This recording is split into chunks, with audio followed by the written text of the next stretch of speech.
इसके बाद बारी आती है प्रतिबिंब। प्रतिबिंब क्या होता है?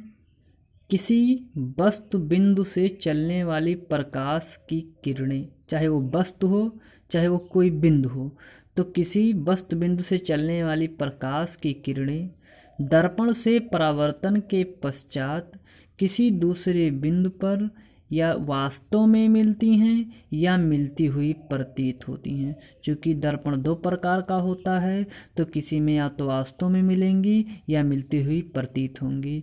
इस दूसरे बिंदु को पहले बिंदु का प्रतिबिंब कहते हैं। फिर से सुनेंगे। किसी वस्तु बिंदु से चलने वाली प्रकाश की किरणें दर्पण से परावर्तन के पश्चात किसी दूसरे बिंदु पर या तो वास्तव में मिलती हैं या मिलती हुई प्रतीत होती हैं।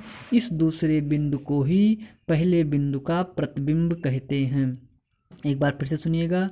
किसी वस्तु बिंदु से चलने वाली प्रकाश की किरणें दर्पण से परावर्तन के पश्चात किसी दूसरे बिंदु पर वास्तव में मिलती हैं या मिलती हुई प्रतीत होती हैं। इस दूसरे बिंदु को ही पहले बिंदु का प्रतिबिंब कहते हैं।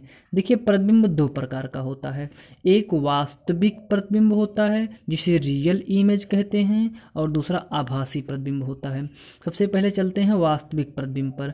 जब किसी वस्तु बिंदु से चलने वाली प्रकाश की किरणें दर्पण से परावर्तन के पश्चात दूसरे बिंदु पर वास्तव में मिलती हैं, तो इस दूसरे बिंदु को पहले बिंदु का वास्तविक प्रतिबिंब कहते हैं। यानी जब किरणें वास्तव में मिलती हैं तो वास्तविक प्रतिबिंब बनता है। इसे पर्दे पर प्राप्त किया जा सकता है। यानी अवतल दर्पण द्वारा जो बना प्रतिबिंब है, लगभग सभी स्थितियों में एक स्थिति को छोड़कर वास्तविक प्रतिबिंब बनता है और किरणें वास्तव में मिलती हैं। आभासी प्रतिबिंब किसे कहते हैं? आभासी प्रतिबिंब क्या होता है? जब किसी वस्तु बिंदु से चलने वाली प्रकाश की किरणें